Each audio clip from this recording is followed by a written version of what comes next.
Yeah.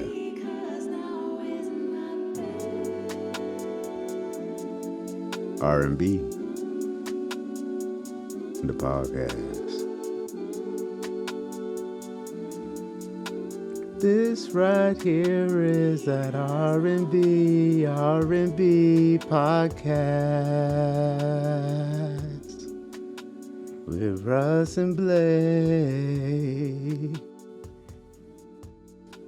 This right here is that R&B podcast. Welcome back, y'all. Top of the morning. It's your boys, Russ and Blake. And thank you all so much for joining us again. Thank God for giving us the opportunity to have another discussion. Let's get it rolling. Yeah, man. Thank God for this opportunity and this beautiful day. This has been a very beautiful and humbling experience. As we start these, I just always pray that we communicate with our best intentions and communicate so that we are heard and listened to. And also, I always pray for the strength just to be listening myself and not just always trying to think of a response, but really trying to understand the information. And I think as we get into our topic today, we're going to be talking a lot about how intentional listening can, help us out in a lot of ways. And specifically, what we want to base this discussion upon is fear. So we've talked about emotions on one of our episodes, actually two of our episodes. We didn't really specify within a lot of those emotions and how they manifest in our lives, how we deal with them, and how they can kind of be used as tools. So one that's very specific and often an obstacle for people is fear. And fear, like I said, has an emotional response, but there's also a physiological response to fear. So, fear's going to manifest in a lot of different ways, and it's going to be basically along a spectrum, as with all the other things we discuss here. So you can have something that you're mildly fearful of, and something that you have maybe what's considered a phobia, an extreme fear. So, Russ, you deal with a lot of kids that have been possibly in traumatic situations. Yeah. Do you feel that those situations manifest as fear in normal interactions that they have? Yes, I definitely think that, past trauma can manifest as fear in your current situations. They talk a lot about that fight or flight whenever a child is raised in a traumatic environment or they've had a lot of adverse childhood experiences.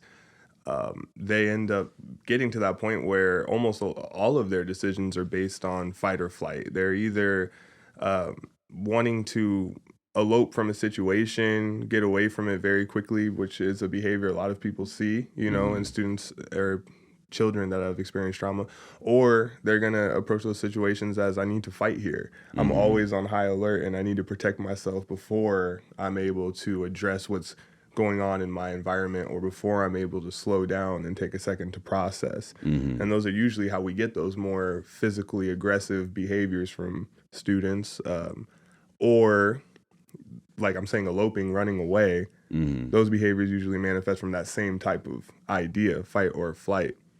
Right.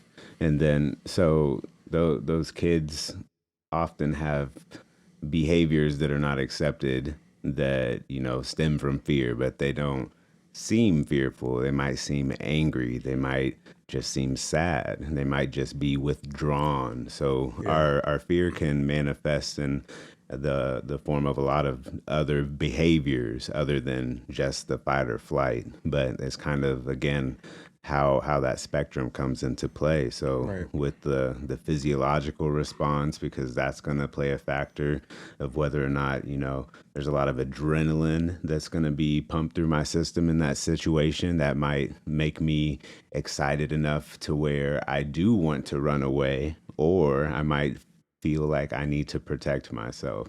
And so Mhm. these kids are learning how to adapt to those situations and those behaviors and those emotions at a very young age. And that's difficult when the mind is still developing and they're experiencing these things that are really extreme in terms of the trauma and the effect that it has on their psyche before Mhm. they've been able to kind of work through these milder situations that would be a more normal path of growth and in terms of reaction. So Right. how do you help those kids cope with these situations and try to give them better, I guess, mechanisms to respond to? Right. And we've kind of touched on this before about how fear is a very normal response for a human being, right? We talked about the fact that, in evolutionary psychology, we're not apex predators as human beings. So fear is a normal physiological response to a lot of stimuli in our environment.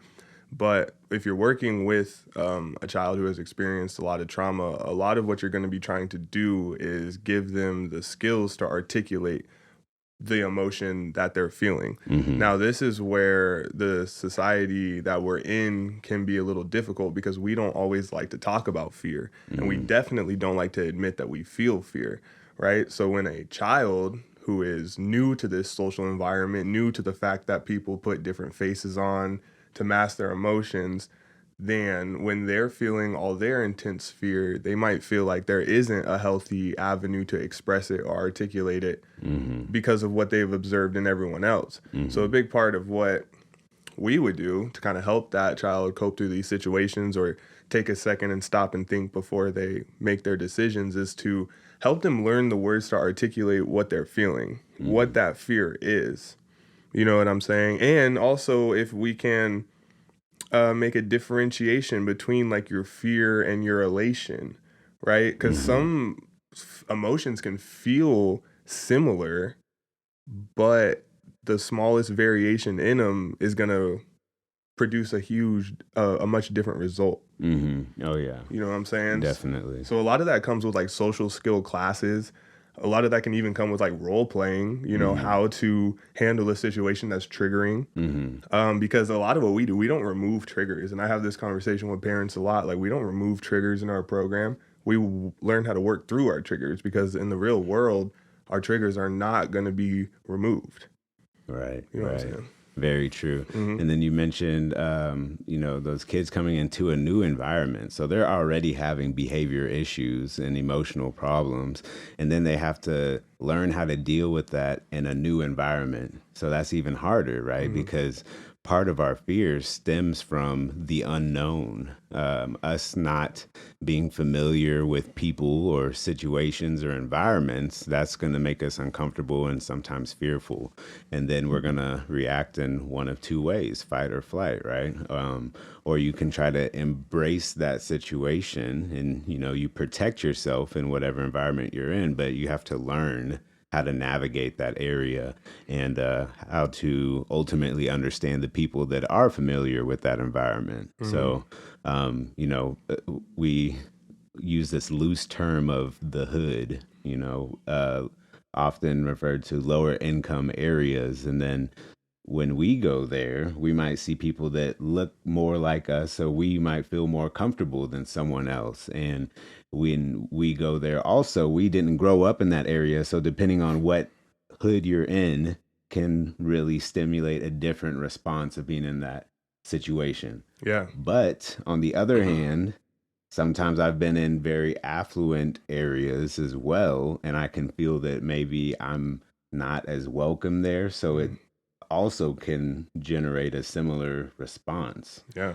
But at the end of the day, whatever you're familiar with, whether it be the people or the area or the terrain, that's what's going to ultimately make you more comfortable. But Hmm. us trying to empathize and learn more about new environments, new people, new ways of thought, that's going to eliminate fear and ultimately give us the opportunity to be comfortable and also ensure that we're safe in whatever that situation is. Yeah, man. And I keep referring to the fact that in evolutionary psychology that we're designed Well, I keep saying about how we're not apex predators. So Mm-hmm. then it's going to beg the question, well, how did we end up seemingly like taking over and getting to the top? Mm-hmm. Well, we work in bands, right? That's the human being's best feature is that we're able to come together in groups. So we might not be able to fight a lion, but 10 of us can figure out how to get it done, and Mm-hmm. 100 of us can definitely figure out how to make our environment safe, Yeah. right? So a lot of the times when children have experienced like this neglect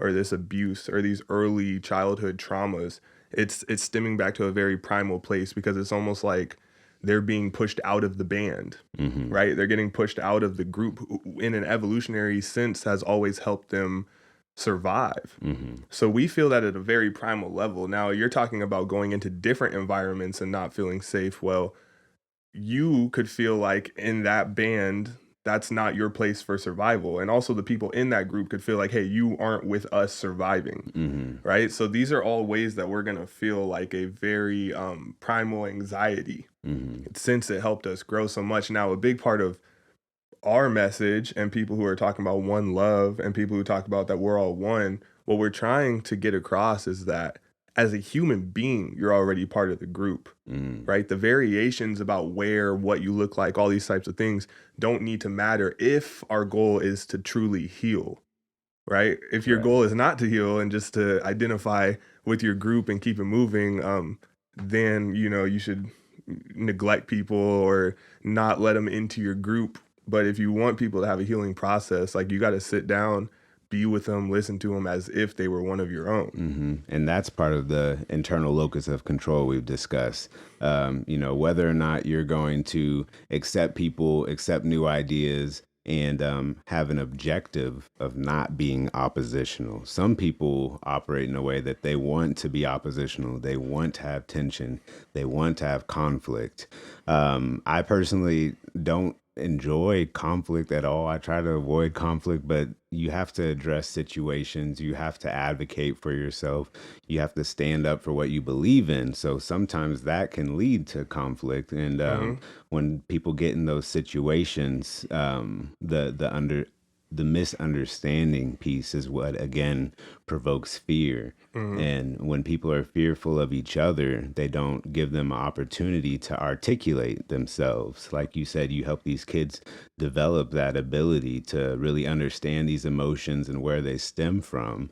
That requires introspection. That requires an understanding of your inner being. And a lot of people don't put in the effort to take time out and really sit with themselves so that they can understand what's going on in here before they worry so much about what's going on around them. And then Definitely. allowing the external to have that much control when you don't understand what's going on inside, then here you are being fearful of what you're experiencing yourself that Hmm. that nobody else can really understand, right? Yeah. We've talked about the individualism and how unique our each of our journeys are, and so we have to give ourselves the opportunity to have these fears and these failures, but also put ourselves in a situation where we can overcome them through these processes that we're talking about. Hmm. Yeah. So one thing that I've seen a lot in the hospital, people go through very difficult situations. I expect my patients to be fearful to an extent because it's scary that they're in the ICU. That's not a light situation ever. So people will often apologize to me for being fearful. Like if I'm giving them an IV or taking them to a procedure, they'll say, "I'm sorry, like I'm so scared. I know it's ridiculous." And I tell them, I'm like, "It's not ridiculous. Mm. I've never been hospitalized, knock on wood." And I to be in a critical illness situation, that's scary. So for anyone that's going through that, just know that that's not irrational fear.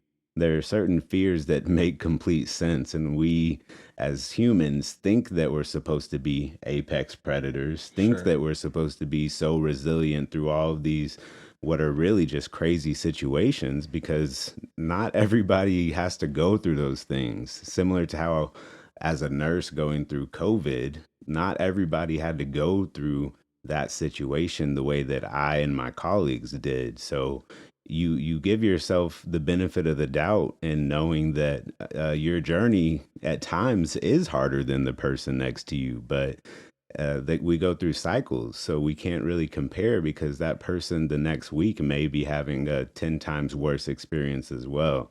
So we need to empathize and help each other build through these times of adversity Hmm. if we expect to ever have unity and be at peace with ourselves as well. Sure. Let me ask you, Blake, because we like to think of the idea of resilience, like you go through these difficult situations, and then the next time it comes, you're a little more ready and strong, prepared for it. Yeah. So, since you did go through being a nurse during COVID, very traumatic space to be in, very Hmm. difficult space. If you knew that there was another COVID level pandemic in like a year, would you be like, well, I've gone through this, I'm one of the best people that should be there, and like want to be there day to day? Or would you have sort of a fear from your experience? That's a deep question. Yeah, I'm just wondering, as you were I'm saying. gonna be, this is a platform where I'm always gonna be 100% honest, and I wouldn't want to do it again. Mm, It was that bad to me. yeah. I pray that that doesn't happen again. It was a once in a lifetime experience, and it was kind of a once in a generation experience. We've had pandemics before, but not that have had that type of global impact, not that have had that kind of media coverage, not that have had that level of technology involved. All of these are just new concepts and factors building upon each other. And once you implant yourself into that as an individual, it's I hope I don't offend anyone by having this perspective because I've said it before and kind of been a little hesitant, but it felt like going through war. I have a lot of friends that have PTSD from being overseas and fighting for our country, but being here on our own land where there's that much death and so much uncertainty, and you're going to battle every day, right, with the team that you have, and it the aftermath that I feel when I think of those situations and those people. I think that it would probably be comparable to what some of my friends have told me they feel after coming back from war. Hmm. So I would not like to do that ever again. I do have friends who have been to war and they're like, if it happened again, like, I'm ready. And I'm like, you're awesome. Thank you. I appreciate that. But I was not prepared for what I went through. Hmm. I don't think I was truly built to deal with that, but I dealt with it. And so I hope I'd never have to deal with it again. Even though I did grow a lot in that situation. And, I talked with our chaplain pretty extensively just yesterday or 2 days ago. And I told her some of the things that she shared with me and the messages she shared with me. I really wish I had heard them in 2020 because I could have benefited so much from it.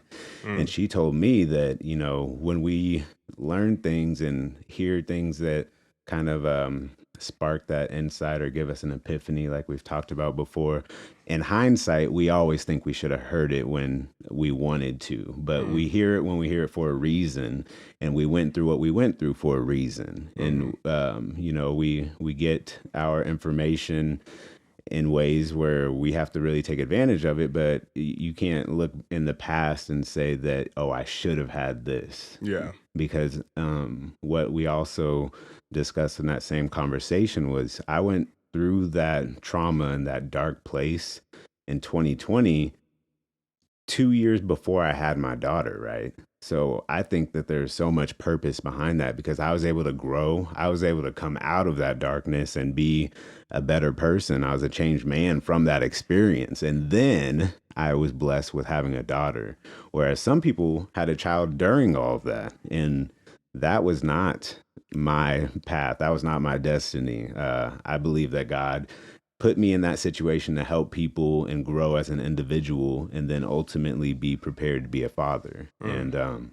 the I guess the trajectory I've been on since I can remember, and the order of events in my life, even the bad things that have happened, I can see that there's so much purpose behind every single thing that's happened, and I really couldn't have thought of any other way to write my story. Mhm. And You've discussed before one of your students that asked you what you would change if you could go back. And I just think, you know, the butterfly effect. If I were to change anything, I wouldn't have this beautiful situation that I'm in right now. For sure. And I hope that we can help people look at life that way, because we will have fearful times, and Yeah, there's fear in the future, there's fear in the past, there's fear in the present, but you can't let that overshadow the beauty of this situation and the opportunities that we have. definitely. And a lot of the times I like to think of who am I to say that God got it wrong. Right. And it's interesting when you talk about these very difficult and traumatic events,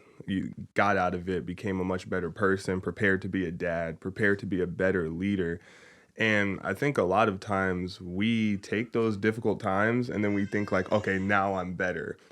Not understanding that God probably has about 10, 20 more like revelatory situations to throw our way, Hmm. because yes, we're being made to be great leaders here, but ultimately, in my belief, we're being made to be great leaders and soldiers in the hereafter. Hmm. So it's like you're getting tested and tested with this could be trauma. And I don't even like to say this because I know that trauma is on a wide spectrum. And Hmm. for some people, they're going to be like, nah, you can say all that until we talk about what happened to me. But Hmm. what happened to me, no God would plan that. There's Hmm. nothing redeeming about that quality. And Yeah. it has stifled my whole life. Hmm. Hmm. Those are conversations that I have every now and then that are difficult for me to maneuver, because I don't want to come off as insensitive, but at the Right. same time, I do believe that everything has a redeeming quality. Hmm.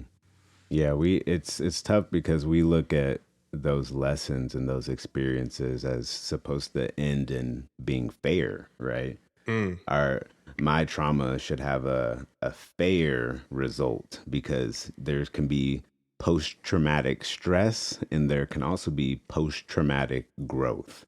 There's actually research behind, people can go through similar situations at any point in life, but in this research specifically in childhood. And, some people grow up having all of these issues for their entire lives, and it gets classified as a post traumatic stress disorder because they have these triggers that they can't get under control, basically. mm, Whereas other people, we know a lot of successful people that have been through awful things, and what they've done is taken that trauma and made it into post traumatic growth. So they're using their trauma to an advantage. They're using the fact that they experienced situations that other people don't have to deal with, and they grew from that. So, like for me, for example, I feel that I grew from going through the pandemic. mm-hmm. I came out, in my opinion, a stronger person mentally and physically. I do have some,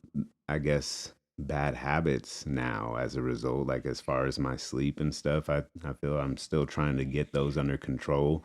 Um, but I'm not on medication. I wouldn't say that I'm depressed. I wouldn't say that I have any physical ailments. And I got COVID myself. And I know people that, just from experiencing what I experienced, they're either on anti anxiety medications, antidepressants, or they feel depressed, they feel anxious going to work still. And I went through that.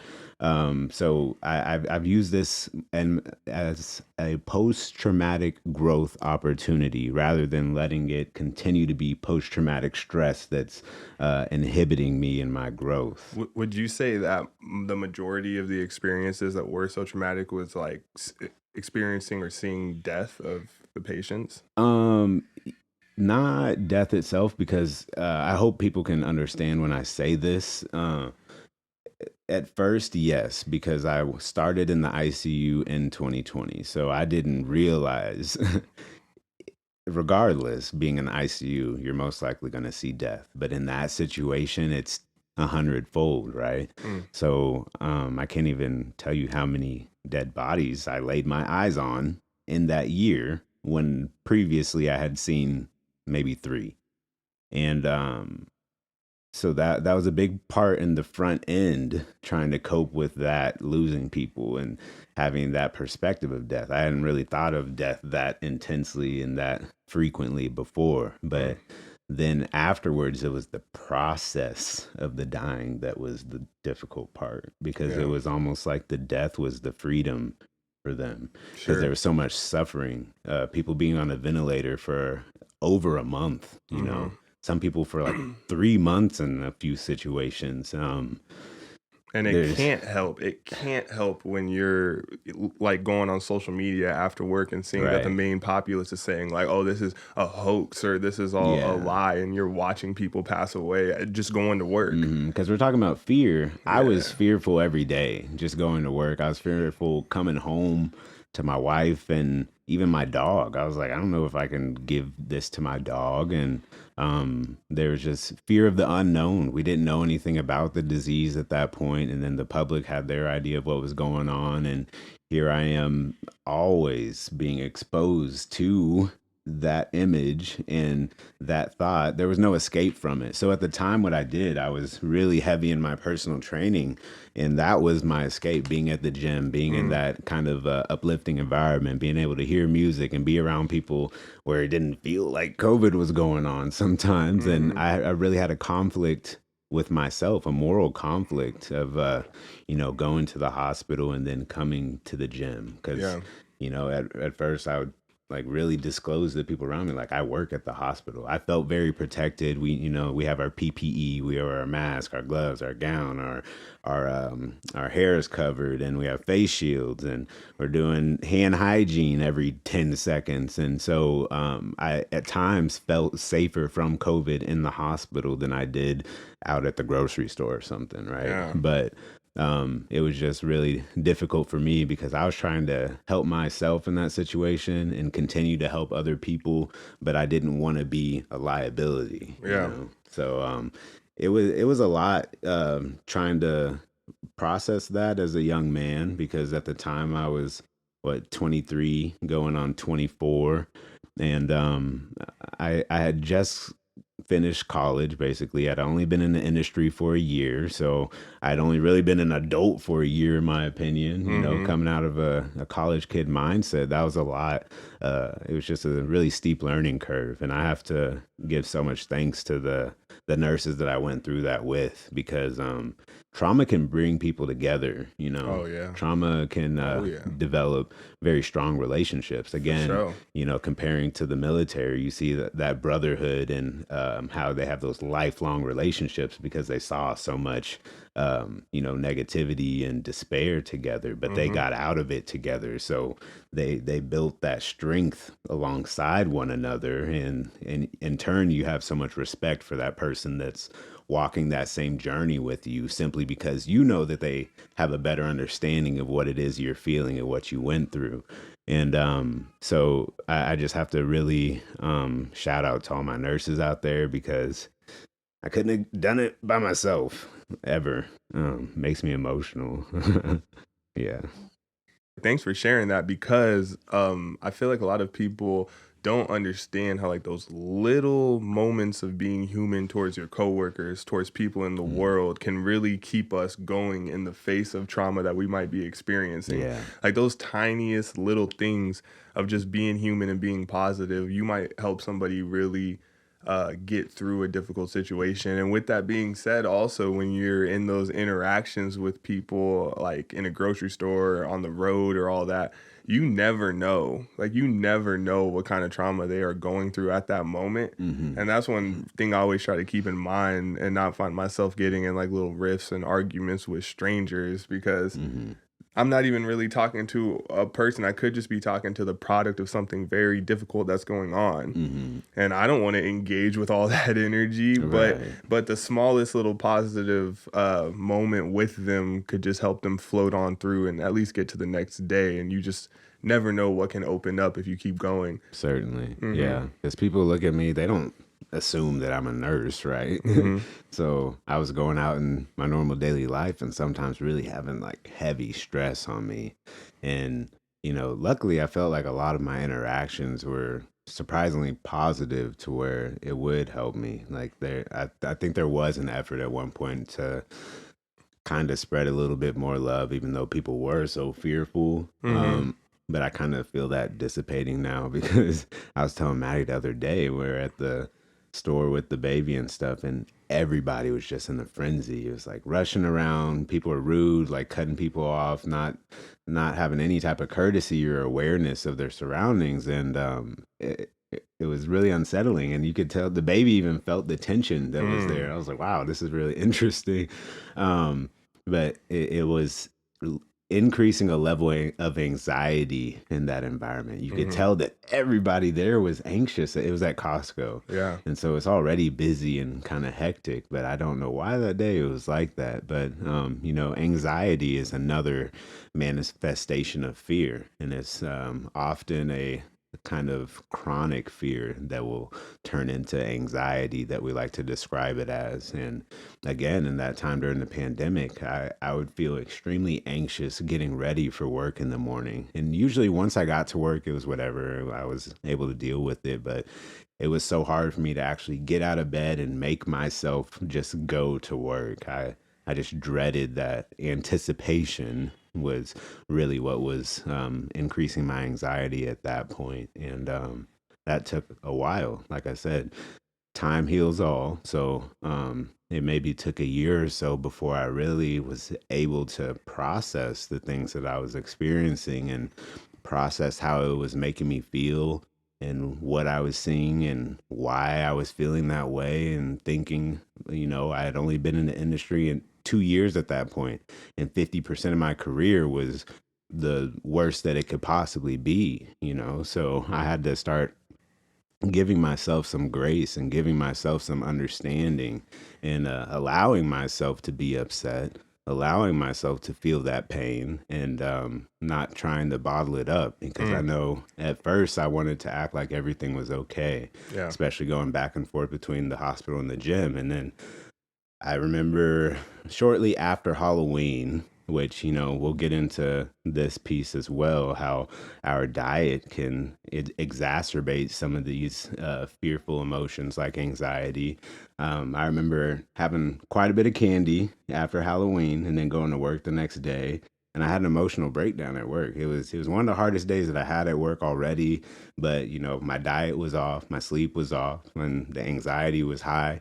And again, I had to rely on my fellow nurses to help me in that situation. It happened once, and I don't think I'll ever let it happen again because really a big factor at that time was the binge eating of the candy the night before that happened. And I don't really eat candy a lot anyway, but with artificial sweetener or artificial dyes and high fructose corn syrup and just high level of sugar and insulin spike and right before bed, all of that is terrible to do to yourself if you are having any type of emotional strife, any type of anxiety or depression. Doing that to yourself is gonna exacerbate those things tenfold. That's just science. Mm-hmm. So having a healthy diet, having healthy practices, meditation, getting exercise, all of those things are scientifically proven to alleviate anxiety and depression. Yeah. And that's my PSA for today for any of you that may be struggling with some of those things. For sure. And then so many things you said got me thinking so much. But first, I want to add in sleep, right? Sleep. Mm-hmm. If you were to go to any local behavioral health facility, whether it's for adults or for children, a, a good percentage of the people that are in there have really just missed sleep. Mm-hmm. A lot of times people will stay up for like 72 hours and then find themselves getting, diagnosed or at least getting tested for bipolar disorder, Mm-hmm. all these different things because of a manic state that they're in. And I think it's really interesting. Kanye West said in an interview that, he wasn't bipolar. He just didn't go to sleep. And, I genuinely believe that for a lot of people. Like, not regulating your sleep patterns can definitely put you in a state where you're not able to deal with the stimuli of the world. Oh, yeah. Right. And then I want to move on from that and get back to how you were saying you allowed yourself to feel those emotions. Mm-hmm. Right. When we started this episode, you were asking me about how we teach our students about articulating their emotions, a lot of that comes with the fact that like you are allowed to feel these emotions Mm-hmm. and you're allowed to feel them for a long time. Mm-hmm. You know what I'm saying? Because a lot of the times when we become confused about how we feel, or we become confused about how we're going to manifest our feelings into behaviors, it's because we think that we're not supposed to feel these things. Right. Or like, I'm not supposed to feel this jealous. What's wrong with me? Mm. No, you are. And that's why, Mm. is because you're trying to act like who you are isn't allowed to express itself. Mm. Now you're at a battle with yourself. That's cognitive dissonance, right? Yeah. You're now at battle with yourself because you are telling yourself you're not supposed to be able to feel what you're feeling. Mm-hmm. Now, the way I like to approach that is, do I want to keep feeling this feeling? Right. So if I don't, then I'm going to try to stop whatever has occurred that led to that feeling. Mm-hmm. Right? Now, if that's out of my control, then I need to do more putting myself in environments and places that give me the feelings that I'm looking for. Right. Right. Right? Mm-hmm. Yeah. So I think people can kind of relate to that in terms with their job a lot, right? Oh, yeah. A lot of people hate their job. A lot of people complain about their job every single day. And a lot of us identify with our profession, and it's something that takes up the majority of the time in our week. But we allow ourselves to suffer through it, right? And really the only solution is to change the situation that you're in, and you have the ability and the power to do so. But again, there's fear in the unknown. You have stability in your job. You're familiar with your job. You don't know what opportunities there are. You don't know what the next opportunity could possibly be. You know, it could be a worse situation for all you know. So people will just put up and make excuses for continuing to be in that situation. And I've seen that a lot in my profession as well. And I think right now I'm at one of the best hospitals I could possibly be at. And it took me a while to leave the first hospital I worked at because, you know, I tried to figure in my mind, am I feeling this way towards the facility because of the situation that was going on? So you have to take the factors into consideration, right? But, you know, after a while, as the pandemic, the dynamics changed and things weren't quite as severe, I saw that the quality of care that I prioritized and expected was not being reestablished at the rate that I would prefer and I thought was necessary. So, Sure. um, You bring us almost to a place, I don't mean to cut you off, but you bring us to a place that is kind of like a critique of a very strong capitalistic society, is yeah, because you have to balance is this work environment conducive, healthy for my emotions, but also like I need money and I need the resources for my family. yeah, That's very hard to balance. I believe it's possible because I believe in the freedom that the philosophy of America advertises. But at the same time, I do know that it's very difficult out here, and that for the most part, like, we need to get to the resources before our mental health. I don't believe that, though. I believe that you have to go inside out. yeah. But I also Right. do, Me too. yeah, like I feel like focusing inside out is how you're creating fulfillment in a capitalistic system. But a lot of people don't have the background or really the mental capacity to operate in that way. They will need a little external assistance to be, I guess, more efficient in that internal journey. Because if you've never done it before, again, fear of the unknown. Sure. Some people feel I don't know where to start. Sometimes it's just sitting there in silence and letting yourself think and being okay with your thoughts, right? That's my belief. You know, I believe that through prayer and meditation, like, you Right. will be given at least what you need to go face. See, this is the thing. It's like you don't get given an answer. You get given a giant to go defeat, right? That's David and Goliath. Like, we're always David. And if we pray and meditate, we're really just going to figure out where Goliath is. Now it's up to you and your courage to go out there and, you know what I'm saying, sling your rocks. Like, get your weapon, build up whatever it is your skill is, and then defeat those giants. And what you'll see is that they keep falling and keep falling and keep falling, because it's an archetypal story about how with your specific skill set, you ever think about this, dude? Like, David was a small, like, slingshot, right? All he had is a slingshot, like small dude who had just aim from afar away, Right. right? Goliath is a huge brute, like front arms person who's hand to hand combat, right? So two different skill sets. The size of them isn't like the biggest thing. It's the skill set that's the biggest thing, right? David is like Steph Curry or something. Like he just basically outshoots with range. But all that shows is that if you develop your skill set, you're going to be able to do what seems to be impossible. Yeah. And recently, me and my dad were talking about the significance of technique, right? Technique and wisdom, Right. you know, knowing the skill of what you're doing, but also knowing how to best utilize that skill, knowing how your weaknesses and your strengths, you know, integrate with one another and also interact with someone else's. So that takes time, that takes effort, that takes introspection, and that takes jumping over hurdles, that takes knocking on doors. There's no clear path to developing those things, right? Yeah. And some people, they don't want to jump over the hurdle, they don't want to push the wall down, but there's no other choice if you're gonna reach any type of goal that has any type of substance behind it, right? For sure. You're always going to have those obstacles that you have to overcome because that's part of the journey of getting whatever it is you want to obtain. And that's how you develop the skills and develop the resilience and eliminate the fear, because it will be scary to jump over the hurdle, and then the next hurdle might be higher than the first. And you've never tried it before, so you're afraid that you're not capable. But you don't know until you try. But as you get up to that hurdle, you need to prepare yourself adequately so that you can put yourself in a situation to where it's realistic for you to get over it also, right? For sure. Proper preparation prevents poor performance. It's interesting because thinking back to that David and Goliath story, I wonder if we would be as excited with this story if all it did was tell us that year after year, David set up targets in the distance and was slinging at them every day for 4 hours a day. And then the next day, now he set up his targets and started slinging. Like, people would be like, all right, this is monotonous and boring.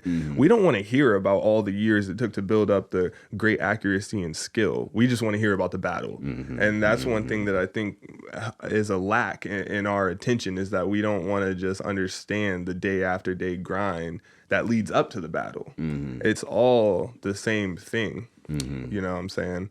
I always will reference back to the movie Ip Man, because Ip Man just chills in his living room and hits his Wing Chun board like every single day. He's just sitting there hitting his Wing Chun board, and I literally love that. It's one of my favorite scenes in movie history. The fact that this dude is just sitting there doing these very simple movements every day. Yeah. So, you know, reeling it back into fear, there is fear in the process, right? Because something can go wrong in the preparation. If you're an athlete, you can get injured training, right? So some people push themselves too hard. Some people don't push themselves hard enough. There has to be this balance along that spectrum of effort and how you're going to approach your situations. Let me grab my laptop real quick. All right, bet. You know, as you grab your laptop, it just makes me think, you know, when you talk about fear and fear in the process of training, I think a lot of the times, like, we'll become afraid because we know that one day the battle comes and that we're going to get critiqued, right? Because when you show up with your skill set, you're going to have possibly other masters watching you. And I think that's what we're most afraid of, is getting critiqued by the people that know exactly what our movements should be. Right. So sometimes we don't want to become too successful, because the more successful we get, the more critiqued we're going to get. Yeah. You know what I'm saying? So yeah, some people seem to operate as if they're afraid of success. We all say that we're afraid of failure, most of us anyway. But sometimes the success itself is what is really scaring us, because with that will come more responsibility. And, you know, you don't know what it looks like to manage that success. Yeah, and more judgment, like more people judging you without knowing you. And they say more money, more problems, right? You got a lot more things that you have to worry about when you're in that different situation, and it looks all hunky-dory, rainbows and sunshine from the outside perspective, because we think we know what we want, but we don't really know what that entails until you're living in it. For sure. So that's why it's good to have mentors and coaches, like we've discussed on our previous episode as well, because they can give you a little more insight to what it looks like once you make it to what you're striving to do, and also help you along the way. That can be extremely valuable. One thing I wanted to just go over here was the physiological symptoms of fear, because some people might be able to relate to these and kind of understand why you react in certain ways to certain situations. So these symptoms include chest pain, which can be like a heaviness or tightness, chills, dry mouth, nausea, rapid heartbeat, shortness of breath, sweating, trembling, and upset stomach. Those are all manifestations of fear and at times anxiety. Some people experience these symptoms every single day, multiple times a day, right? And extreme levels, right, almost to where they're bedridden. Right. Crippling anxiety, as they would call it, the far spectrum of fear. And then so what those people have to do is understand why they feel that way. Some people that have anxiety have no clue why they're anxious. They'll just say, I have anxiety. It's like, well, why are you anxious? I don't know. I just have anxiety. Well, there has to be an origin. There has to be a reason. Whether it is something within your body, something that's a chemical imbalance that's exacerbating this physiological response, or it's related to trauma, having that level of origin that you may be suppressing and not acknowledging.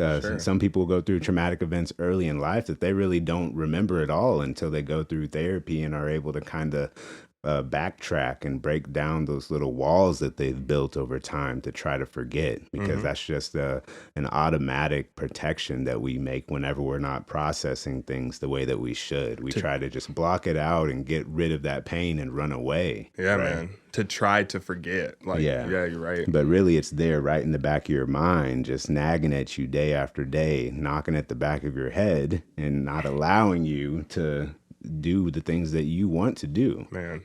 Yeah, you're right.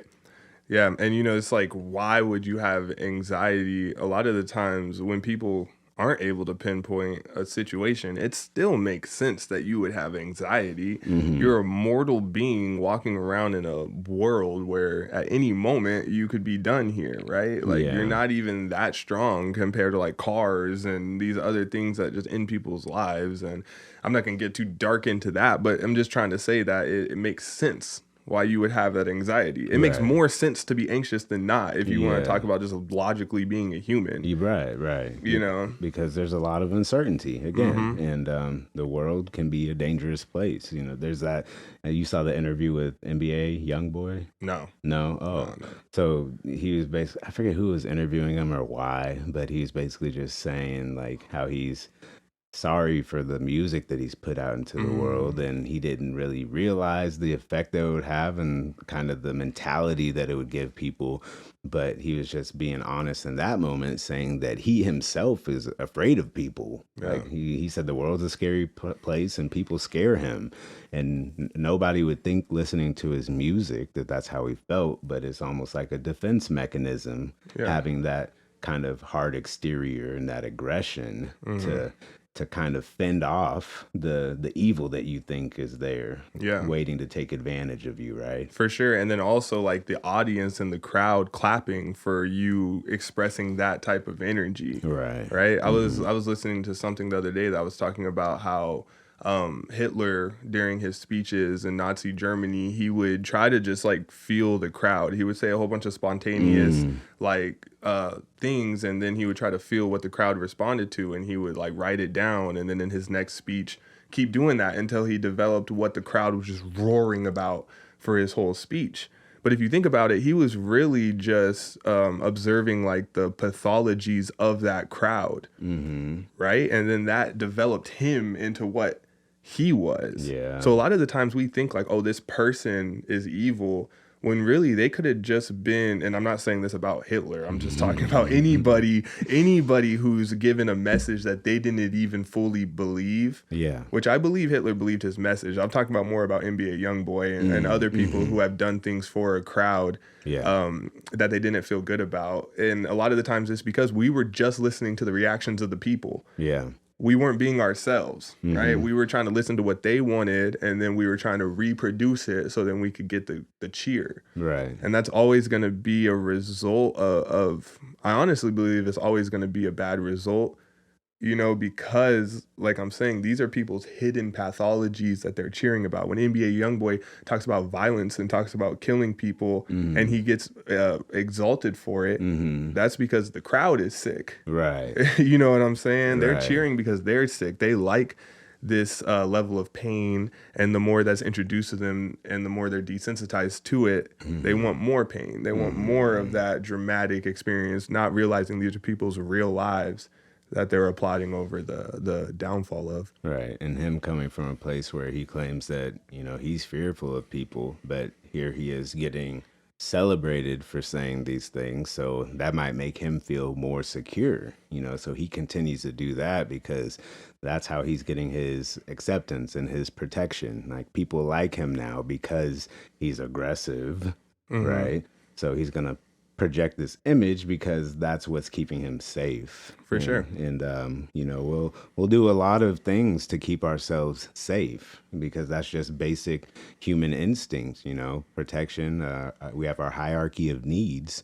So when something's lacking there, whether it's your food, water, or shelter, people will go to extreme lengths to make sure that they have those things. And shelter is in turn just protection, right? We have a place to sleep, but that place to sleep isn't really of any value to you as far as you being comfortable and feeling safe if there's no doors or windows or walls, right? For sure. It's a lot more than just having a roof over your head. The environment that you're in and I guess the quality of that shelter is very important, and you not being fearful at every waking moment. And there's a lot of people in the world, and I would say even the majority of the world, can't say that they feel safe at home. And we have to really be grateful if you're not one of those people, because that's a luxury that we have that allows us to operate at a higher level and accomplish a lot more and prioritize things because we don't have to worry every day about just being safe while we're sleeping. For sure. And most people listening to this probably have heard in school about Maslow's hierarchy of needs. That's basically what you're describing right now, because we have to have those basic survival needs met. And then as we climb up the ladder, that's where you can start to think about things like self-actualization and spiritual liberation. But obviously, like you're saying, you need security at the base first. You know what I'm saying? And a lot of the times when I'm sure both of us, when we're working with people, it's because like the base was misconstrued. The base foundation was underdeveloped. So now they need extra support. Right. And then so this little situation, I was, kind of debating whether or not I would share this, but I'll just try to be vague in general because I think it's valuable. We talk about trauma and in relation to fear, and we have to be empathetic because everybody's gone through something negative, and we've all responded differently to that situation. And some of us carry those negative experiences on with us into other interactions in life. So, recently I felt like somebody was bullying me almost, and like he was saying rude things to me that, he wants to come off as joking, but I really didn't appreciate it at all. But, in the setting, I didn't really have time to entertain it or address it, and it wasn't really that important. But he knew that he was in the wrong for what he said to me, right? So later on, another interaction, he tells me, hey, I got bullied a lot when I was a kid. It takes me a long time to trust men, and so this is why I interact with you in this way, et cetera, et cetera. And then so my response to him was, okay, yeah, that's fine, I understand. But in my mind, it's like, dude, I don't care at all. That does not give you the right to be disrespectful to me. No. I have nothing to do with the trauma that you've been through. I don't know if I look like someone that did something wrong to you, but I'm me. I know how I interact. You know how I interact. This isn't the first time we've met.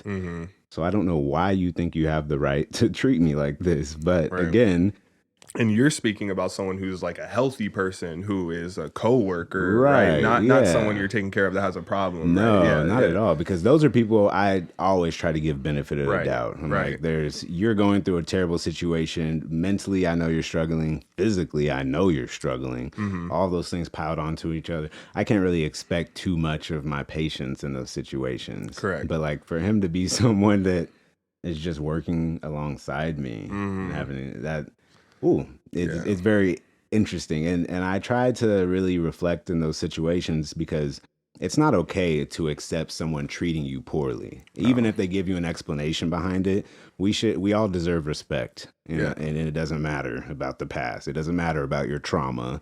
That doesn't give you the right to treat people bad. Mm-hmm. Two wrongs don't make a right. Simple as that. Now, Sure. the thing is, we have to know when to address these problems, how to address these problems, because I can make a scene at work.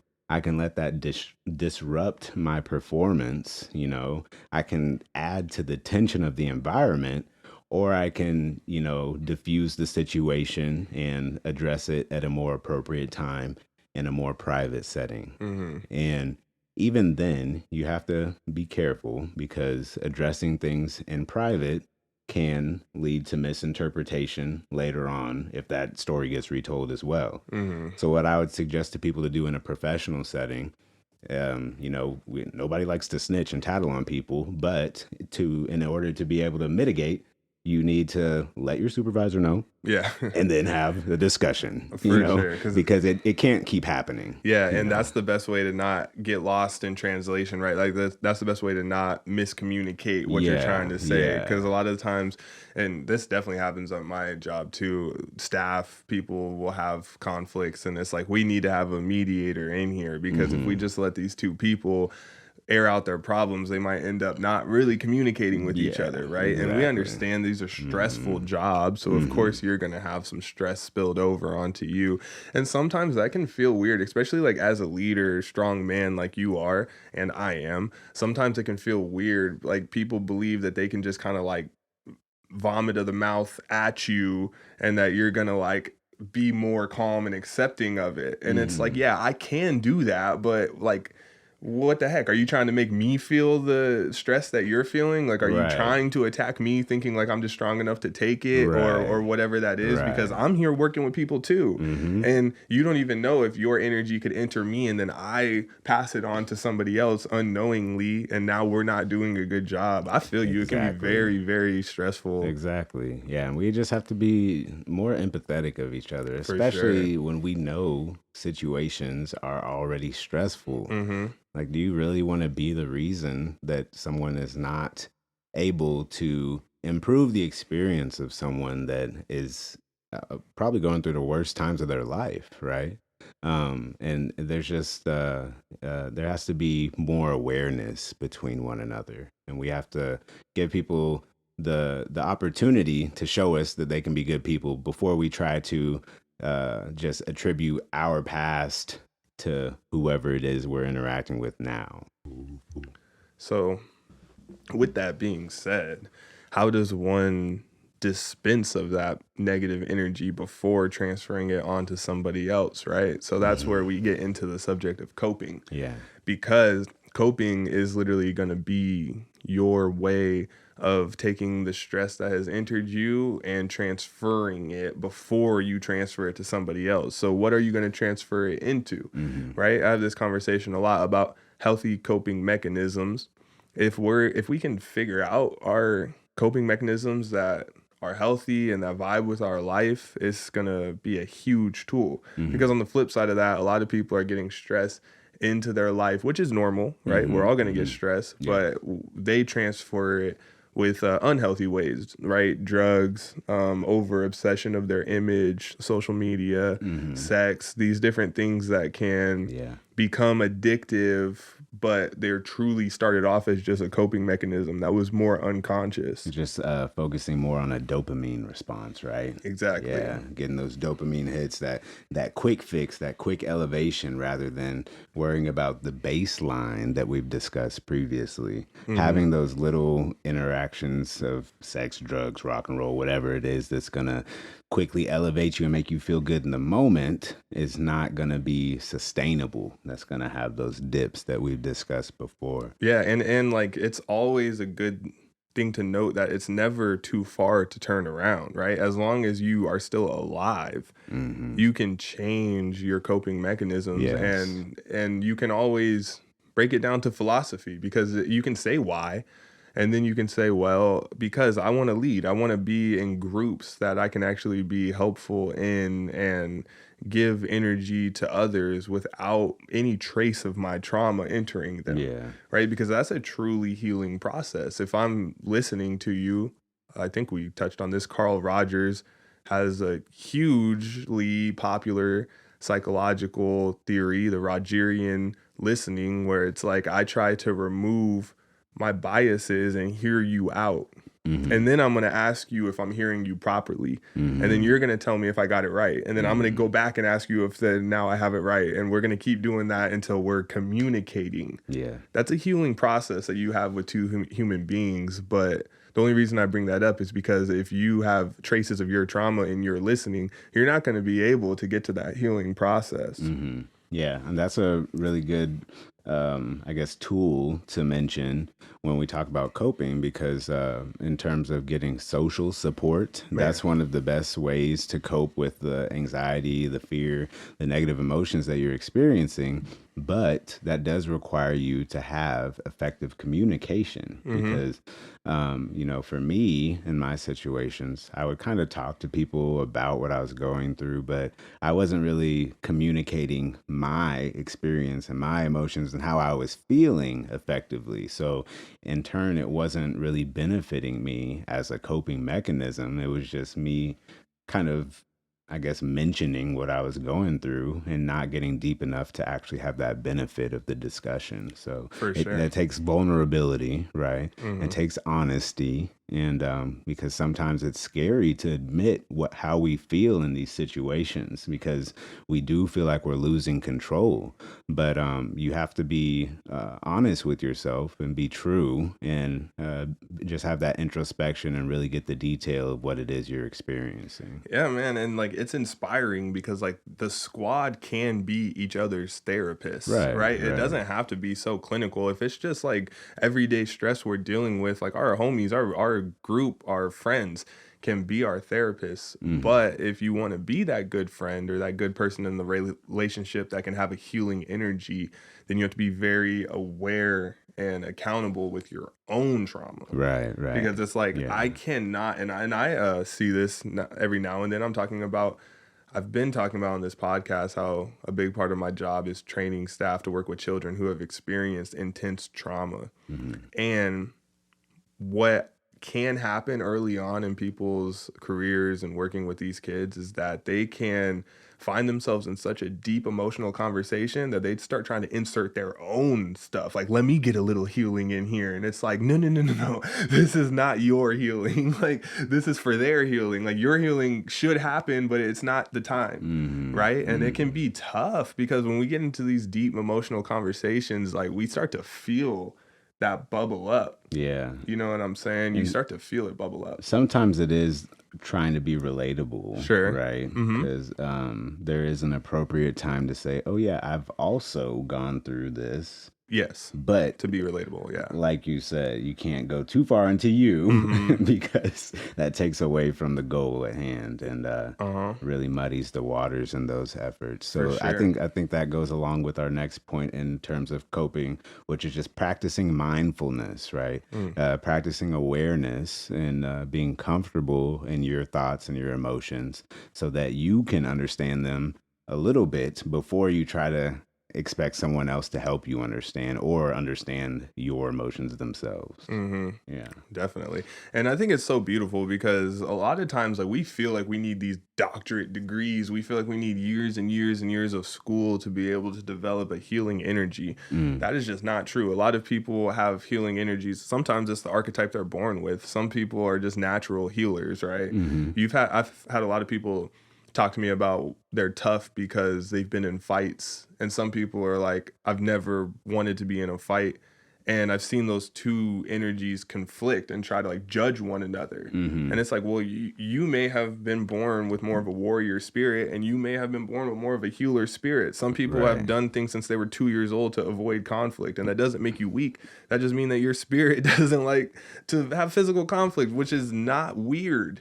Like Yeah. that is so normal. Right. You know what I mean? And that's just Yeah. part of understanding ourselves. Like we're not all fighters. Yeah. And I've had times in the past where I would be afraid, fearful of telling people that I'm a pacifist, that I don't fight, because it almost makes you feel vulnerable, like someone wants to take advantage of that, right? Mm-hmm. They think that you're soft. They think that you're not going to protect yourself just because it's not your goal to go out and fight people. Mm-hmm. And that's such a weird line to walk for me because again, it's portraying this image like we were talking about with NBA YoungBoy, because you yourself, you might be fearful, but you can't let people know that you're fearful because there are people that will take advantage of that. Mm-hmm. So that's why it's important to have that social network and to have that circle of people that you know you can trust and you know you can express yourself to, and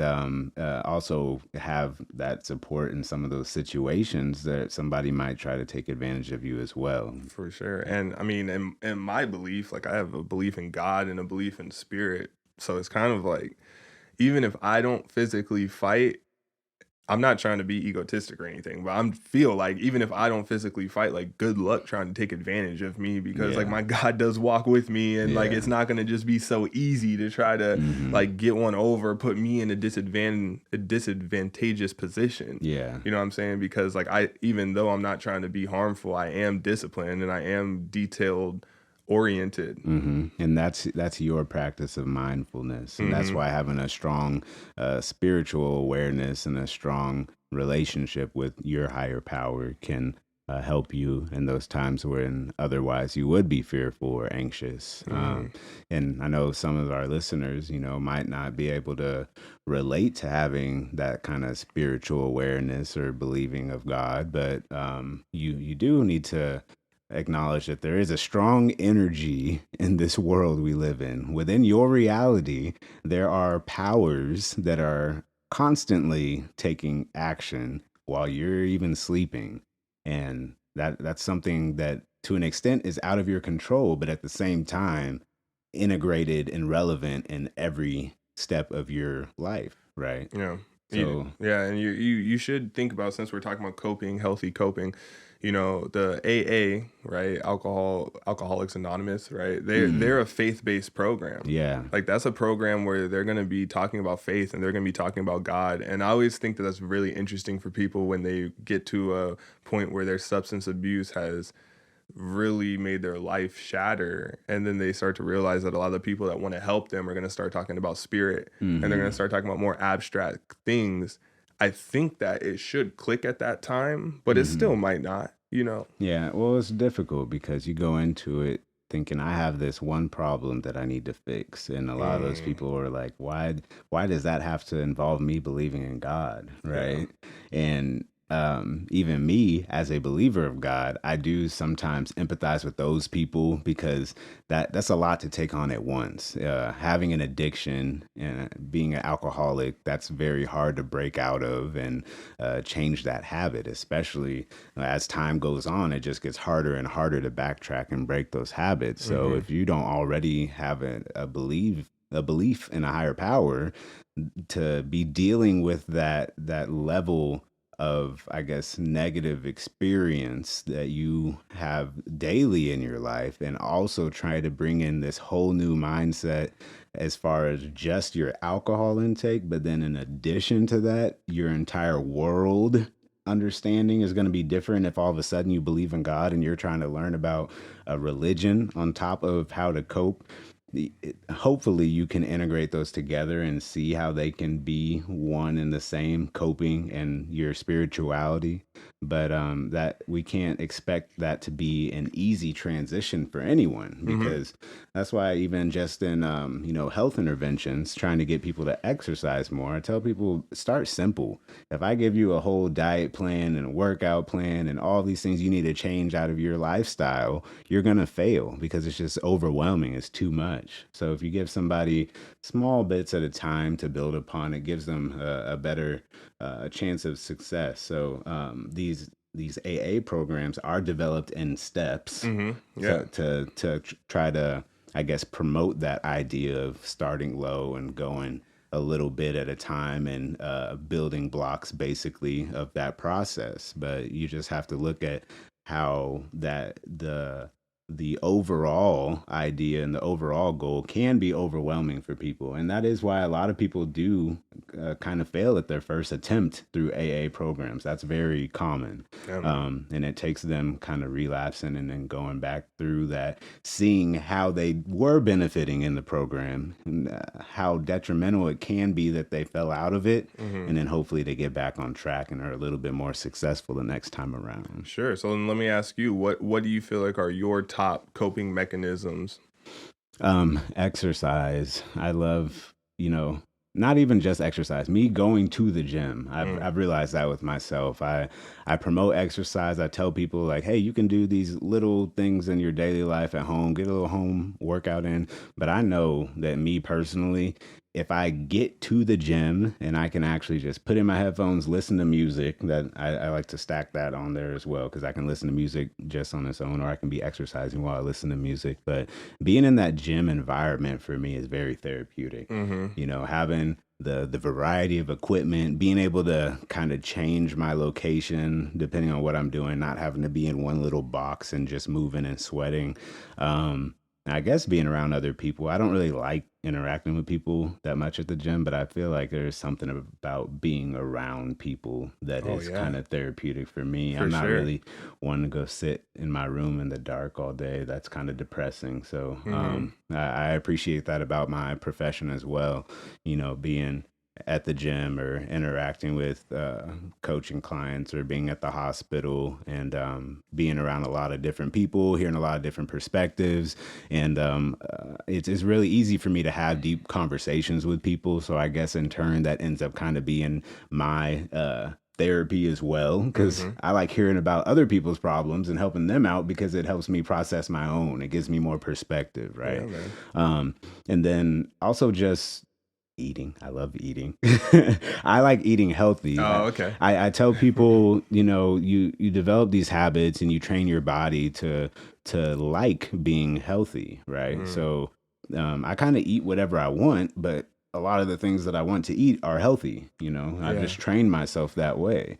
But I can definitely say I'm a comfort eater, and I try to be cognizant of that, because there are certain snacks that I can lose control with, right? Yeah. Because that can be a bad way to cope Yeah, by that's eating. interesting. You have a coping mechanism that has the potential of turning south on you, and you're Hmm. like trying to like And control really, it. any of those can be, Sure, I can't sure. just sit in my room all day and listen to music, but I like listening Yeah. to music. It's beneficial for me. I Mm-hmm. can't just be at the gym all day and work out for 8 hours. I have a family, right? Yeah. So you have to find time for these things that are your coping, I guess, opportunities, but Mm-hmm. make sure that they don't work against you in those efforts as well, Man, I because hear you can that. overindulge in those things, right? Yeah. Abuse those tools that you have. I feel that for sure. And I mean, I even think because it's a lot of my coping mechanisms, like I love journaling. I've written for years now, like creating art and poetry and doing these things that are very abstract have aligned with my spirit. And talking about how that can become too far. If I always sit in my abstract thought, bro, like I almost like forget about the reality of Yeah, Earth. yeah, And I yeah, yeah. realized I was like, yo, I need to go ground myself somewhere. I'm out here in the solar system trying to write from Mars and stuff. Like, I need to come Yeah. back to Earth and like hear about something that's going on outside. Mm-hmm. Because I've definitely spent too much time by myself being abstract Mm-hmm. and yeah, just floated away. And I realized that there's also a balance to that, Right. you know, because journaling is great, you know, creating poetry, creating art. And if that is helping you cope, you know, effectively, it's awesome, Yeah.